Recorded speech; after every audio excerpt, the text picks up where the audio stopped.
ये video specially estate अभ्यर्थी जिनको इस बार एस्टेट देना है उनके लिए स्पेशल है, क्योंकि अभी भी ऑफिस में हम देखते हैं कि डे बाय डे में बहुत सारे छात्र लगातार इस बारे में हमसे पूछते हैं कि सर हमारा कॉम्बिनेशन साइंस पेपर है किस हिसाब से बनेगा, अगर हमारा केमिस्ट्री ऑनर्स है तो किस हिसाब से बनेगा, एसएसटी पेपर है तो किस हिसाब से क्वेश्चन पूछे जाएंगे, किस हिसाब से कॉम्बिनेशन होगा। यानी कि एस्टेट पेपर 1 और एस्टेट पेपर 2 दोनों पर हम कंप्लीट चर्चा करने वाले हैं और आपको अच्छे से समझना है कि कौन कौन से अभ्यर्थी किस पेपर को सेलेक्ट कर सकते हैं, लगभग सिलेबस उनका क्या रह सकता है, किस हिसाब से उनको तैयारी करनी चाहिए। क्योंकि आपको भी पता है कि एस्टेट का क्वेश्चन का लेवल बनिस्पत टीआरई से जरूर कम रहता है, इसलिए करके पास करने वाले एस्टेट पास करने वाले छात्रों की संख्या भी मैक्सिमम होती है। 150 क्वेश्चन इसमें पूछे जाते हैं, 100 क्वेश्चन विषय वस्तु से होती है, 50 क्वेश्चन आपका आर्ट्स ऑफ टीचिंग प्लस अन्य दक्षताएं उससे पूछी जाती है। और ओवरऑल इसका पूरा डिटेल बताएंगे कि कितने मार्क्स पर कौन कैटेगरी वाले छात्र को पास इसमें माना जाता है। लेकिन कॉम्बिनेशन सर्वप्रथम, तो ये जो अभी आप देख रहे हैं में भी दिख रहा होगा अथवा नहीं दिख रहा होगा, इसको हम अपना टेलीग्राम चैनल प्लेटफॉर्म बाय नवीन कुमार सिंह पर भी डाल देंगे, जिससे कि ये पूरा डिटेल खुद आप पढ़ करके समझ जाएंगे। नोटिफिकेशन तो आपका 5 दिन के बाद 8 सितंबर से आना है, लेकिन ये पिछला बार का नोटिफिकेशन है और इसी तरह का आपका रहेगा। इसको समझाने के लिए हम लगाए हुए हैं, आपको देख लेना है इन चीज़ों को। जहां कंफ्यूजन होगा आप कमेंट जरूर करेंगे और उस कमेंट का में भी हम बाद में जवाब भी देंगे। जैसा कि आप देख रहे हैं कि एस्टेट पेपर 1 और एस्टेट पेपर 2 दोनों के बारे में इसमें चर्चा की गई है। और एस्टेट पेपर 1 का मतलब हुआ कि जो ग्रेजुएशन पास स्टूडेंट हैं, बीएड किए हुए हैं, स्वाभाविक तौर पे उभरेंगे। अगर आपने पोस्ट ग्रेजुएशन भी कर रखा है तो एस्टेट पेपर 2 आपको देना होगा। तो सबसे पहले आप देख लीजिए कि पात्रता परीक्षा के प्रश्न मल्टीपल ऑप्शन वाले यानी कि बहुविकल्पीय होंगे। प्रत्येक प्रश्न का 1 अंक होगा और निगेटिव मार्किंग इसमें नहीं होती है। इस बात को पहले अच्छे से समझना है। नेगेटिव मार्किंग नहीं होती है, इसका मतलब 100% क्वेश्चन हमको बनाना चाहिए। इसके बाद परीक्षा के विषय के बारे में कहा गया है। पहले पेपर 1 यानी माध्यमिक के तहत आने वाले विषय तथा उच्च माध्यमिक कक्षाओं के लिए निर्धारित पाठ्यक्रम के अनुसार पेपर 2 के तहत आने वाले विषय का विवरण निम्नलिखित है। अब परिशिष्ट 1 में कहता है पेपर 1 माध्यमिक के बारे में चर्चा किया है। आप देख लीजिए पेपर 1 माध्यमिक के बारे में चर्चा किया है। इसमें शैक्षणिक एवं प्रशैक्षणिक अर्हता उसका क्या होना चाहिए, सब विषय का कोड दिया हुआ है, विषय दिया हुआ है। आप देख लीजिए चर्चा किया गया है पेपर 1 यानी कि टीजीटी के बारे में चर्चा किया गया है। हिंदी है, उर्दू है, बांग्ला है, मैथिली है, संस्कृत है, अरबी है, फारसी है, भोजपुरी है, अंग्रेजी है, गणित है, विज्ञान है, सामाजिक विज्ञान है। टोटल 12 सब्जेक्ट एस्टेट 1 में टोटल 12 सब्जेक्ट का एग्जाम होना है। उसी तरीके से जब हम एस्टेट पेपर 2 पे जाएंगे उस पर भी हम आपको बताएंगे उसमें कितना सब्जेक्ट होना है। तो अब इस पर हम मेनली चर्चा करते हैं कि आप जैसे लिखा हुआ है कि विषय अथवा विषय समूह में कम से कम 50% अंक सहित किसी मान्यता प्राप्त विश्वविद्यालय से स्नातक अथवा स्नातकोत्तर अथवा इसके समतुल्य उत्तीर्ण एवं फिर एनसीटी से मान्यता प्राप्त संस्थान से आपका बीएड होना ही चाहिए। इसके अलावा अथवा करके कई कंडीशन दिया हुआ है, आप देख सकते हैं, ये सारा इसका कंडीशन है। इसके अलावा आपका शारीरिक शिक्षा का 12 सब्जेक्ट तो आपका ऐसे हो गया। इसके अलावा शारीरिक शिक्षा का अलग इसमें ऑप्शन दिया है। इसका एस्टेट आपका अलग होता है कि एक वैकल्पिक विषय के रूप में शारीरिक शिक्षा के साथ 50% अंकों सहित शारीरिक शिक्षा में स्नातक उपाधि होना चाहिए। यानी कि फिजिकल टीचर अगर आप बनते हैं तो ग्रेजुएशन में ये पेपर होना चाहिए, उसी का 50% मार्क्स के साथ आप पास होना चाहिए। कंडीशन आपका दिया हुआ है। इसके अलावा स्पेशल कंडीशन भी दिया हुआ है कि वैकल्पिक विषय के रूप में शारीरिक शिक्षा के साथ 45% अंकों के साथ शारीरिक शिक्षा में स्नातक उपाधि तथा वगैरह वगैरह, ये लंबा चौड़ा आपका शारीरिक शिक्षा का दिया है।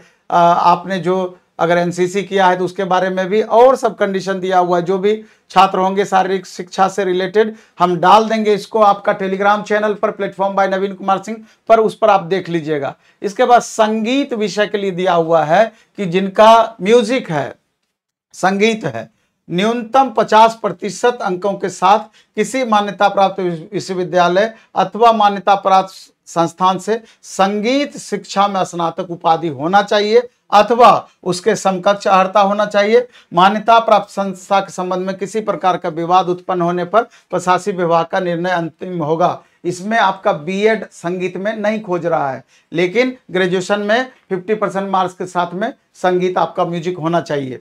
फिर उसी तरीके से आप देख लीजिए ललित कला, ललित कला में भी वही है, इसमें भी आपका बीएड नहीं खोज रहा है। न्यूनतम 50% अंकों के साथ किसी मान्यता प्राप्त विश्वविद्यालय अथवा मान्यता प्राप्त बोर्ड या संस्थान से ललित कला विषय में स्नातक उपाधि अथवा उसके समकक्ष अर्हता होना चाहिए।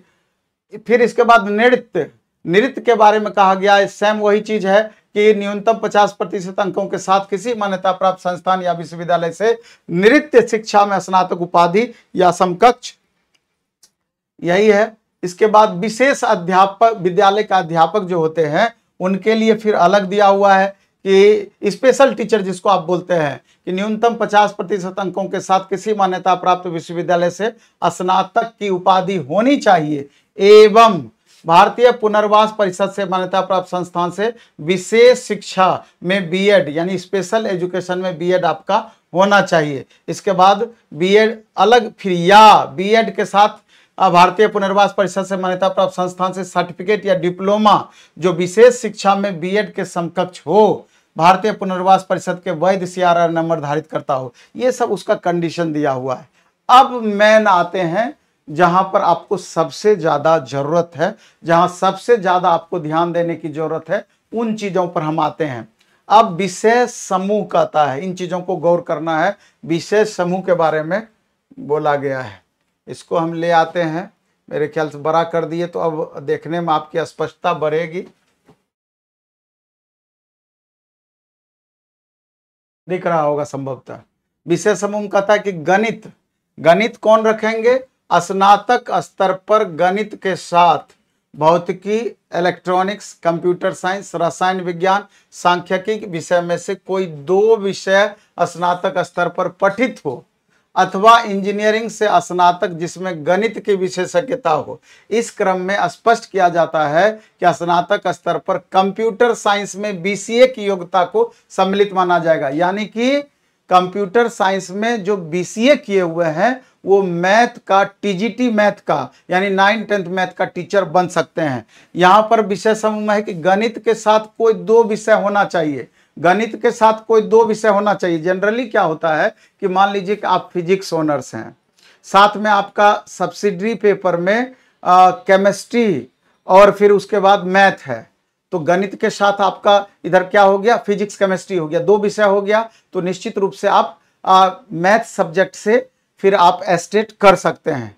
अब यहां पर यह देखना है कि मैथ वाले तो मैथ रखेंगे ही रखेंगे, जिनका फिजिक्स ऑनर्स है साथ में मैथ है उनको भी मैथ ही रखना है, फिजिक्स से एस्टेट में क्वेश्चन नहीं होगा। जिनका केमिस्ट्री ऑनर्स है साथ में फिजिक्स और मैथ है उनको भी मैथ ही रखना है, मैथ के ही टीचर बनेंगे। यानी 3 में से कहीं भी मैथ आपको दिख रहा है तो आप मैथ के ही टीचर बनेंगे। इसमें लॉस उन बच्चों को हो जाती है जो केमिस्ट्री ऑनर्स पढ़े हैं, फिजिक्स ऑनर्स पढ़े हैं, सब दिन फिजिक्स पढ़े, केमिस्ट्री पढ़े, अब एस्टेट की बारी आएगी 150 क्वेश्चन में 100 क्वेश्चन आपका मैथ ही पूछा जाएगा, 50 question arts of teaching plus अन्य दक्षताएं।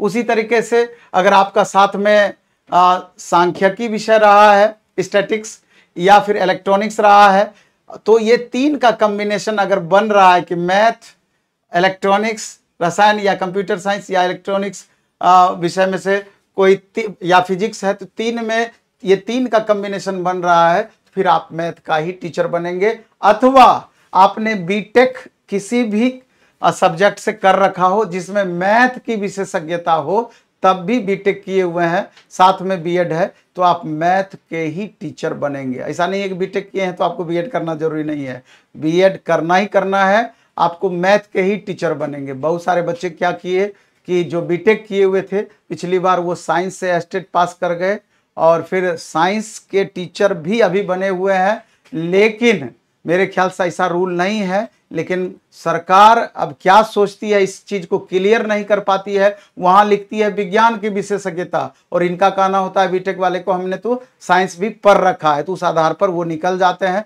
परेशानी देखने को नहीं मिला है, लेकिन मैथ की संभावनाएं आपका जो बीटेक किए हुए हैं मैक्सिमम है। इसके बाद आगे बढ़ते हैं, हम देखते हैं कि विज्ञान के बारे में साइंस कौन से बच्चे रखेंगे। तो स्नातक स्तर पर जूलॉजी यानी जंतु विज्ञान, प्राणी विज्ञान, वनस्पति विज्ञान एवं रसायन शास्त्र विषय में पठित हो, अथवा इंजीनियरिंग से स्नातक जिसमें विज्ञान की विशेषज्ञता हो। आप ये समझिए कि साइंस, अगर आपका ग्रेजुएशन में बॉटनी, जूलॉजी, केमिस्ट्री, अगर केमिस्ट्री ऑनर्स है लेकिन साथ में बॉटनी, जूलॉजी है, तो आप साइंस के टीचर बनेंगे। बहुत केमिस्ट्री वाले जिनके साथ फिजिक्स और मैथ रहता है वो भी साइंस में अप्लाई कर देते हैं। आपको बार बार आगाह करते हैं आप साइंस के टीचर नहीं बन सकते हैं अगर मैथ और फिजिक्स साथ में है। तो बॉटनी, जूलॉजी, केमिस्ट्री है तभी आप साइंस से एस्टेट करेंगे और आगे चल करके साइंस का टीचर बनेंगे। इस बात को एकदम याद रखना है। और भी कंडीशन इसमें दिया हुआ है कि अगर यहां आप देख लीजिए कि इंजीनियरिंग से स्नातक है, यानी कि बीएड, बीटेक आपने कर रखा है, लेकिन वहां विज्ञान की विशेषज्ञता हो यानी साइंस की विशेषज्ञता हो, तब भी आप साइंस से फॉर्म भरेंगे। तो इसी चीज का लाभ उठाते हैं। इसमें गणित की विशेषज्ञता है और यहाँ पर विज्ञान की विशेषज्ञता है, दोनों बीटेक वाले में। तो दोनों का कहना है कि हम तो दोनों चीज पढ़े हुए रहते हैं। तो इसके अलावा इसमें कंडीशन ये दिया हुआ है कि इसके अंतर्गत उपर्युक्त विषय के अलावा जिनका बायोटेक्नोलॉजी है, माइक्रोबायोलॉजी है, को भी आपका साइंस में शामिल किया गया है। यानी कि जिनका बायोटेक्नोलॉजी और माइक्रोबायोलॉजी सब्जेक्ट रहा है तो वो भी साइंस से ही भरेंगे। इतनी बातें मेरे ख्याल से आपको समझ में आ गई होगी। दिक्कत होगा तो कमेंट बॉक्स में कमेंट करेंगे। एक चीज़ और हम कहना चाहते हैं कि जो एस्टेट का इंतजार कर रहे थे तो स्वाभाविक रूप से समय उनके पास बहुत कम है, बहुत ज़्यादा मेहनत करने की ज़रूरत है, और टीआरई के बीच में 3 महीने का गैप है। तो आपको एस्टेट के लिए भी मेहनत करना है, टीआरई के लिए भी मेहनत करना है। तो एस्टेट का स्पेशल बैच प्लेटफॉर्म बाय नवीन कुमार सिंह ऐप पर अभी दिया गया है, और टीआरई का भी बैच है। तो आज से लेकर के 5 सितंबर शिक्षक दिवस तक के लिए 50% टोटल बैच पे हमने ऑफर दिया है ऑनलाइन मोड में। तो आप इसका लाभ निश्चित रूप से उठा सकते हैं। उसमें 2 हमने रखा है कि टीचर 50 कूपन कोड या टीआरई 50, 2 में से कोई भी आप डालिएगा वो आपका काम करेगा, 50% ऑफ हो जाएगा। सारा बैच अभी आपका एस्टेट का उपलब्ध है, आपको देख लेना चाहिए। इसके बाद आते हैं हम सामाजिक विज्ञान। सामाजिक विज्ञान के बारे में कहा गया है कि स्नातक स्तर पर सहायक विषय यानी सब्सिडी पेपर अथवा प्रतिष्ठा विषय यानी ऑनर्स पेपर के अंतर्गत इतिहास, भूगोल, अर्थशास्त्र एवं राजनीति शास्त्र में किसी 2 विषय में उत्तीर्ण हो, जिसमें अनिवार्य रूप से एक विषय इतिहास या भूगोल अवश्य हो। प्राचीन इतिहास विषय को इतिहास विषय के समकक्ष माना जाएगा। अब इसको यहाँ सबसे ज्यादा कंफ्यूजन है, हम समझा देते हैं। 2-3 बातें इसमें कि अगर मान लीजिए कि आपने हिस्ट्री ऑनर्स रखा है, साथ में सब्सिडरी के रूप में पॉलिटिकल साइंस है, सोशियोलॉजी है, तो यहाँ हिस्ट्री और पॉलिटिकल साइंस का कॉम्बिनेशन बन गया। आपको कोई प्रॉब्लम नहीं है, आप इस विषय को आप एस्टेट के लिए एलिजिबिलिटी आपकी बनती है, टीआरई के लिए भी एलिजिबिलिटी बनती है। अगर आपका ज्योग्राफी ऑनर्स है, साथ में हिस्ट्री है, फिर फिलॉसफी है, तब भी आपका बन रहा है। कहने का तात्पर्य यह है कि हिस्ट्री, पॉलिटी, इकोनॉमी, ज्योग्राफी, इस 4 विषय में 2 विषय होना ही चाहिए, जिसमें एक विषय हिस्ट्री या ज्योग्राफी जरूर होना चाहिए। बात को अच्छे से समझिएगा। अगर ऐसा है तो आप निश्चित रूप से फॉर्म भर सकते हैं। अब उदाहरण और आपको समझा देते हैं। अगर आपका हिस्ट्री ऑनर्स है लेकिन सब्सिडी में सोशियोलॉजी है, फिलॉसफी है, सोशियोलॉजी है, साइकोलॉजी है, यहाँ तो आपका कॉम्बिनेशन नहीं बन रहा है। एक ही विषय हिस्ट्री है और दूसरा हिस्ट्री, पॉलिटी, इकोनॉमी, ज्योग्राफी में से 2 होना चाहिए, तो दूसरा विषय तो आपका इस 4 में से नहीं पूरा हो रहा है। यानी कि इस परिस्थिति में आप टीजीटी के टीचर आप नहीं बन सकते हैं, यानी 9 10th का टीचर नहीं बन सकते हैं। 6 to 8 में प्रॉब्लम नहीं है, आप 6 to 8 के टीचर बन पाएंगे, लेकिन 9 10th के टीचर नहीं बन पाएंगे। इसके अलावा जो एंशिएंट हिस्ट्री रखे हुए हैं, तो एंशिएंट हिस्ट्री को भी हिस्ट्री का ही दर्जा दिया गया है, लेकिन साथ में वही 2 पेपर का कॉम्बिनेशन आपका हिस्ट्री, पॉलिटी, इकोनॉमी, ज्योग्राफी मिला करके होना चाहिए। मेरे ख्याल से ये बातें आपको समझ में आ गई होगी। तो आगे हम बढ़ते हैं। आगे जब हम बढ़ेंगे तो भाषा से संबंधित विषय के बारे में कहा गया है। भाषा से संबंधित विषय, भाषा से संबंधित यानी कि माध्यमिक शिक्षक के पद हेतु भाषा से संबंधित भाषा विषय के रूप में स्नातक स्तर पर पठित होना अनिवार्य है। स्पष्टीकरण, शिक्षण एवं प्रशिक्षण के किसी भी उपाधि या मान्यता प्राप्त बिंदु पर या किसी उपाधि विशेष के। अब हम इसको समझा देते हैं भाषा वाला, इसमें पूरा स्पष्ट आपका नहीं है, लेकिन हम आपको बता देते हैं, हम आपको समझा देते हैं इसमें है क्या। लैंग्वेज के टीचर वही बन सकते हैं, जैसे लैंग्वेज का मतलब क्या हुआ, लैंग्वेज का मतलब हुआ हिंदी का टीचर, इंग्लिश का टीचर, उर्दू का टीचर, बंगला का टीचर, अरबी का, फारसी का, ये सब लैंग्वेज का टीचर हो गया। तो ऑनर्स अथवा सब्सिडरी, ऑनर्स का मतलब हुआ है कि लैंग्वेज पेपर 3 साल पढ़ा होना चाहिए। 3 साल अगर नहीं पढ़े हुए हैं तो सब्सिडरी का मतलब होता है सहायक विषय के रूप में वो होना चाहिए और लगातार 2 साल पढ़ा होना चाहिए। इस कंडीशन को आपको समझ लेना है। ऑनर्स अथवा सब्सिडरी, बिहार में क्या होता है, जैसे मान लीजिए हिस्ट्री है, पॉलिटिकल साइंस है, एक हिंदी है, तो सब्सिडरी के रूप में तब भी आप लैंग्वेज के टीचर बनेंगे, क्योंकि हिंदी आपने सब्सिडी के रूप में 2 साल पढ़ा है। और अगर ऑनर्स है तब तो कोई बात ही नहीं है, आपने 3 साल पढ़ा है, इस बात को मानना है। लेकिन अगर मान लीजिए किसी का हिस्ट्री है, पॉलिटिकल साइंस, ज्योग्राफी है, लेकिन इसके अलावा अनिवार्य विषय में हिंदी है, तो वो हिंदी आपका काम नहीं करेगा। ऑनर्स अथवा सब्सिडी के रूप में हिंदी होना चाहिए या अंग्रेजी होना चाहिए, कोई भी विषय। आपका हिस्ट्री है, पॉलिटिकल साइंस है, इंग्लिश है, इंग्लिश घुस गया सब्सिडी में तो आप इंग्लिश के टीचर बन सकते हैं, और बनना भी चाहिए आपका। 6 to 8 में भी सेम पेपर रखिए, 9 10th में भी सेम पेपर रखिए, कहीं भी कुछ भी प्रॉब्लम नहीं होना है। आप लैंग्वेज के टीचर ऐसी परिस्थिति में बन सकते हैं।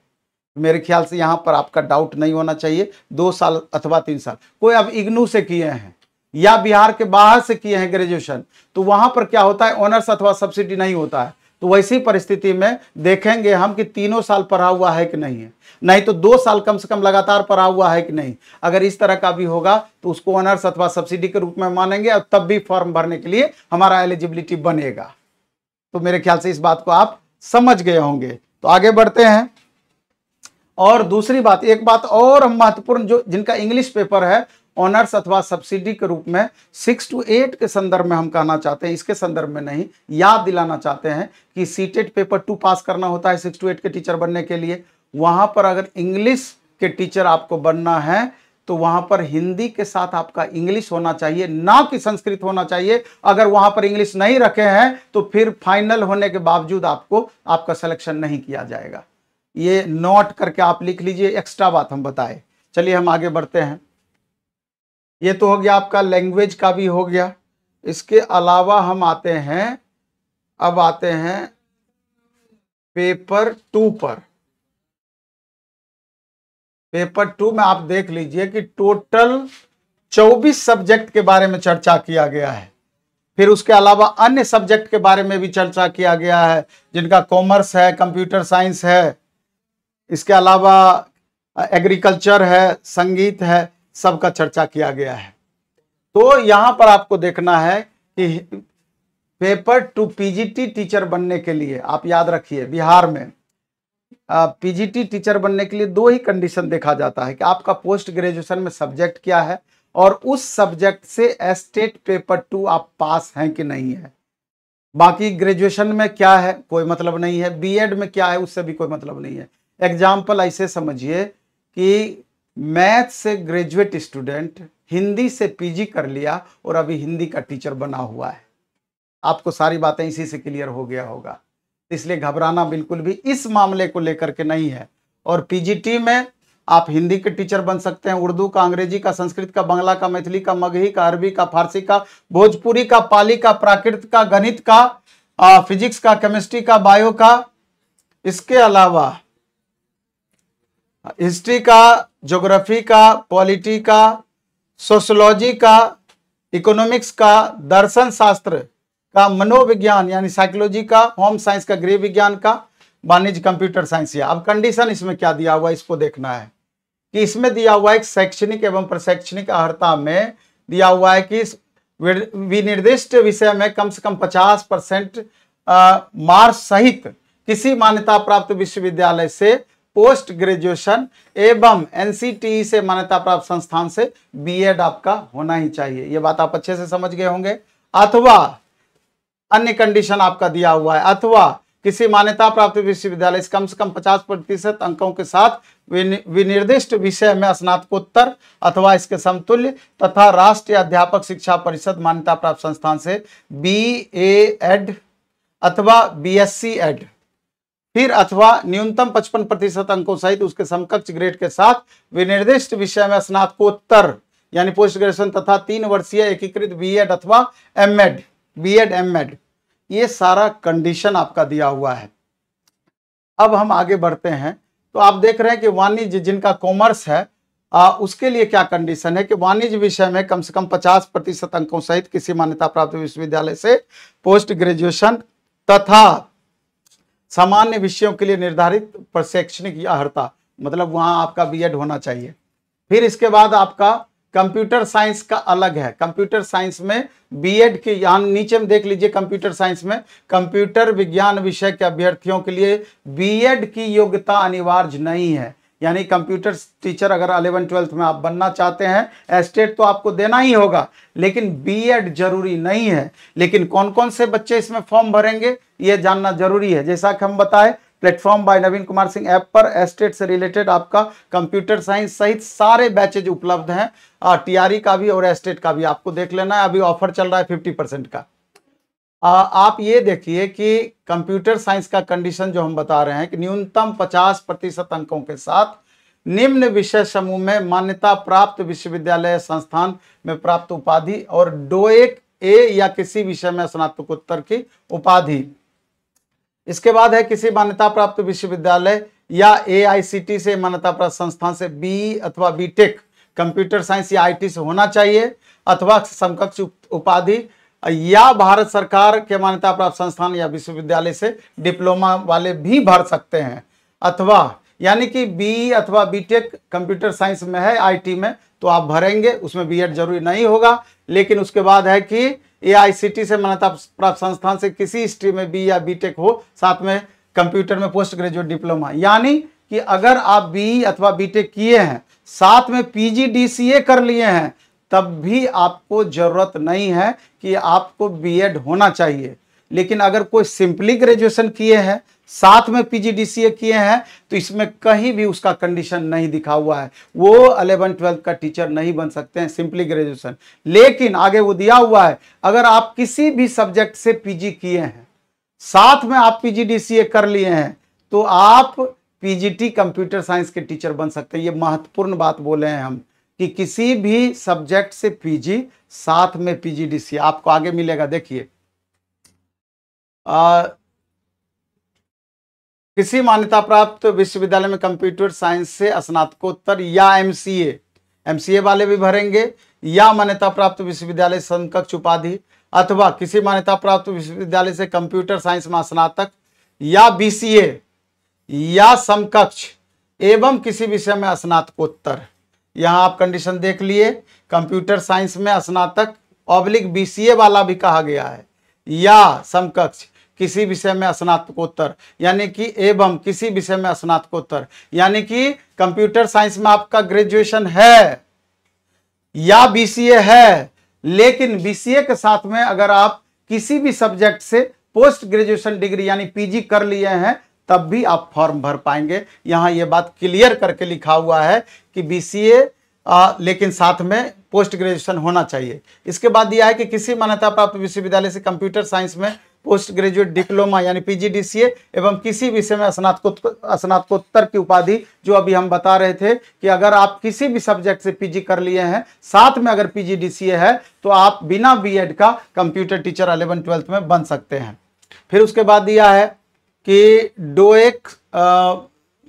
डोएक से बी लेवल एवं मान्यता प्राप्त विश्वविद्यालय से स्नातकोत्तर मतलब यही आपका सारा कंडीशन जो हम बताए।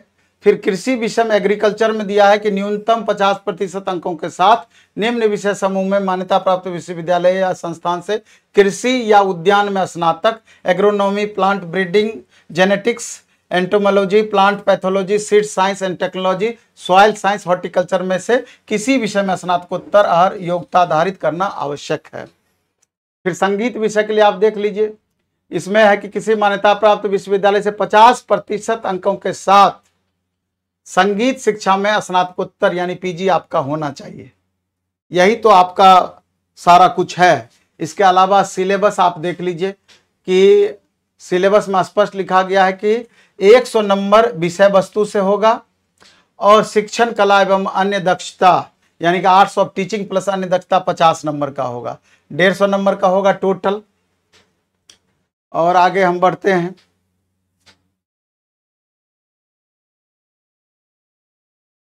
और आगे अगर हम बढ़ते हैं तो इसमें आप देख लीजिए दिया हुआ है कि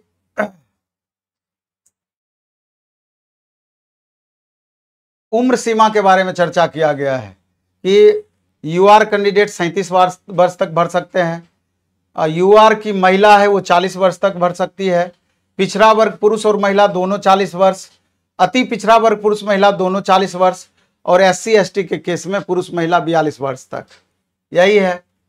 अब इसमें और कंडीशन आपका दिया हुआ है, आप देख लीजिए, आगे बढ़िए।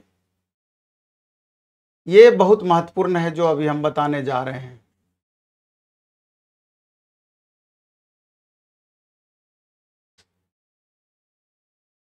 इसमें दिया हुआ है कि कितना मार्क्स तक आप लाएंगे तो आप पास समझे जाएंगे।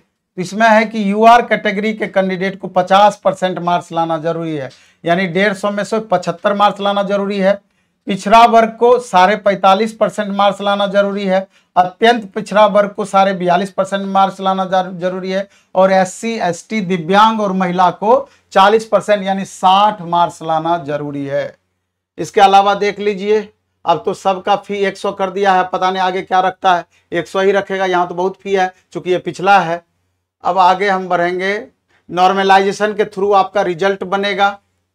अब नॉर्मलाइजेशन में ये दिया हुआ है कि CBT विधि से और ऑनलाइन एग्जाम होगा CBT मोड में, कंप्यूटर बेस्ड। तो लिखा हुआ है कि एक से जिन लिखा हुआ है CBT विधि से आयोजित की जाने वाली प्रतियोगिता परीक्षा जिनमें अभ्यर्थियों की संख्या अपेक्षाकृत ज्यादा होती है का आयोजन एक से अधिक सीटिंग या तिथियों में किया जाता है। ऐसी परीक्षाओं में सामान्यतः अलग अलग पालियों में प्रश्न पत्रों का अलग अलग कठिनाई स्तर होने के कारण इसका नॉर्मलाइजेशन विधि अपनाई जाती है ताकि अभ्यर्थियों की कोई लाभ या हानि ना हो, और इसलिए इस परीक्षा में नॉर्मलाइजेशन विधि अपनाकर परीक्षाफल प्रकाशित किया जाता है। और इसमें यह भी लिखा है कि नॉर्मलाइजेशन की प्रक्रिया variation of Z score normalization method से की जाएगी। इसका मेथड के बारे में फिर आगे चल करके डिटेल दिया गया है, ये आगे हम डाल देंगे, इसको आपको टेलीग्राम चैनल पर देख लेना है। ये सारा कुछ इससे रिलेटेड 1.5 घंटा का एग्जाम है। और इसमें फॉर्म भरने में आप देख लीजिए, ये जरूरी है कि कौन कौन सा प्रमाण पत्र आपका लगेगा। मैट्रिक का प्रमाण पत्र एवं अंक पत्र लिखा हुआ है कि अभ्यर्थी निम्नलिखित प्रमाण पत्र की स्व अभिप्रमाणित प्रति अपलोड करेंगे, यानी कि सेल्फ अटेस्टेड कॉपी उस समय अपलोड करना होगा। आप जान लीजिए कि कौन कौन सा सर्टिफिकेट लगेगा। 10th का प्रमाण पत्र एवं अंक पत्र जन्मतिथि के लिए, 12th का प्रमाण पत्र एवं अंक पत्र, ग्रेजुएशन का प्रमाण पत्र एवं अंक पत्र, पोस्ट ग्रेजुएशन का प्रमाण पत्र एवं अंक पत्र, बीएड का प्रमाण पत्र एवं अंक पत्र, अन्य शैक्षणिक योग्यता यदि हो तो वो लगेगा। सक्षम प्राधिकार द्वारा निर्गत आवासीय प्रमाण पत्र लगेगा। SC ST के केस में सक्षम प्राधिकार द्वारा जाति प्रमाण पत्र लगेगा। अत्यंत पिछड़ा वर्ग उम्मीदवारों के लिए सक्षम प्राधिकार से क्रीमीलेयर रहित अद्यतन प्रमाण पत्र जमा करना होगा। और आरक्षण का दावा करने वाली विवाहित महिलाओं की जाति अद्यतन क्रीमीलेयर रहित प्रमाण पत्र उनके पिता के नाम एवं पता से निर्गत होना चाहिए, ना कि उनके पति के नाम से। दिव्यांगता का दावा करने वाला प्रमाण पत्र लगेगा, भूतपूर्व सैनिक का। ये सारा कंडीशन आपका दिया हुआ है, आप देख लीजिए। तो यही चीज है एस्टेट की मुख्य बातें। हम जानबूझ करके ये वीडियो बनाए कि कोई तरह का आपको डाउट या कंफ्यूजन नहीं रह जाए। और अगर कंफ्यूजन रह जाएगा आप कमेंट बॉक्स में कमेंट कीजिएगा और आपका कंफ्यूजन दोबारा वीडियो बना के हम दूर करने का प्रयास करेंगे। धन्यवाद।